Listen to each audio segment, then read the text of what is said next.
more trade, not less, is the wave of the future.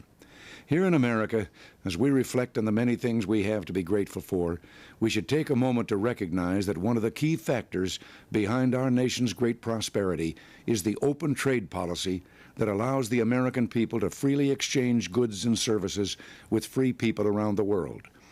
The freedom to trade is not a new issue for America. In 1776, our founding fathers signed the Declaration of Independence, charging the British with a number of offenses, among them, and I quote, "cutting off our trade with all parts of the world," end quote. And that same year, a Scottish economist named Adam Smith launched another revolution with a book entitled The Wealth of Nations, which exposed for all time the folly of protectionism. Over the past 200 years, not only has the argument against tariffs and trade barriers won nearly universal agreement among economists, but it has also proven itself in the real world, where we have seen free trading nations prosper while protectionist countries fall behind. America's most recent experiment with protectionism was a disaster for the working men and women of this country.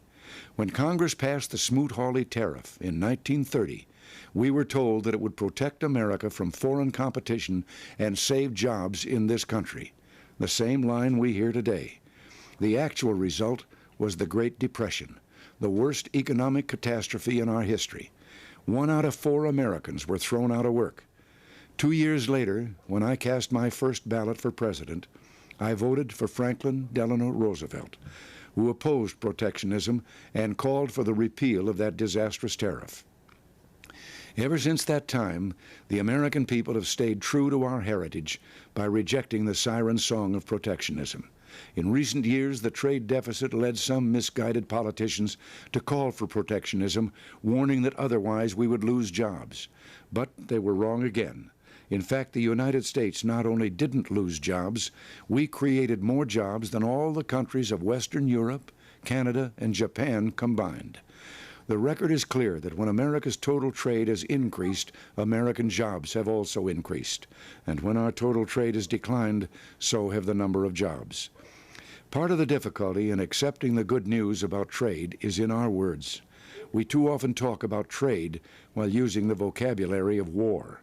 In war, for one side to win, the other must lose. But commerce is not warfare. Trade is an economic alliance that benefits both countries. There are no losers, only winners, and trade helps strengthen the free world. Yet today, protectionism is being used by some American politicians as a cheap form of nationalism, a fig leaf for those unwilling to maintain America's military strength and who lack the resolve to stand up to real enemies, countries that would use violence against us or our allies. Our peaceful trading partners are not our enemies. They are our allies.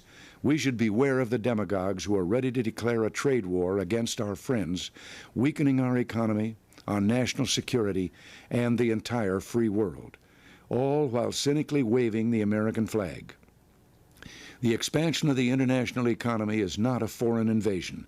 It is an American triumph, one we worked hard to achieve and something central to our vision of a peaceful and prosperous world of freedom.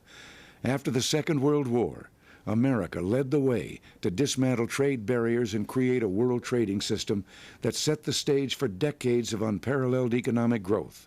And in 1 week, when important multilateral trade talks are held in Montreal, we will be in the forefront of efforts to improve this system. We want to open more markets for our products, to see to it that all nations play by the rules, and to seek improvement in such areas as dispute resolution and agriculture. We also want to bring the benefits of free trade to new areas, including services, investment, and the protection of intellectual property. Our negotiators will be working hard for all of us. Yes, back in 1776, our founding fathers believed that free trade was worth fighting for, and we can celebrate their victory, because today, trade is at the core of the alliance that secure the peace and guarantee our freedom. It is the source of our prosperity and the path to an even brighter future for America.